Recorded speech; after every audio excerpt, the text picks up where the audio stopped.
حکومت د سیلاب متاثرینو د پاره د سرکاري کسانو نه تنخواه کټ کوي چې کم د سرکار نه تنخواه لي نو د هغو نه به اوس حکومت چې دی تنخواه به کټ کوي چې کم په خیبر پښتونخوا کې دي د هغو د ټول نه به دغه تنخواه کټ کېږي.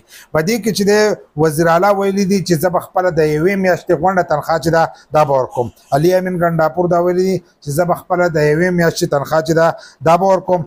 دغه شانتې صوبایي کابینه چې کم اراکین دي نو د هغو نه چې دی د 15 ورځو تنخواه چې ده دا به کټ کېږي.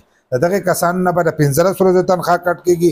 دغه شانتې ممبران صوبایي اسمبلي د دغه کسانو نه چې دی د 2 ورځو تنخواه چې ده دا به کټ کېږي. نو په دې باندې ځینې کسان چې دی هغه خفه هم دي د هغې خبره به هم وروسته کوو. نو دغه شانتې بیا یې ویلي دي چې د کم د 17 سکیل نه په پورته دي د 17 سکیل نه سرکاري کسان چې کم په پورته دي د هغو نه چې دی د 2 ورځو تنخواه چې ده دا به کټ کېږي.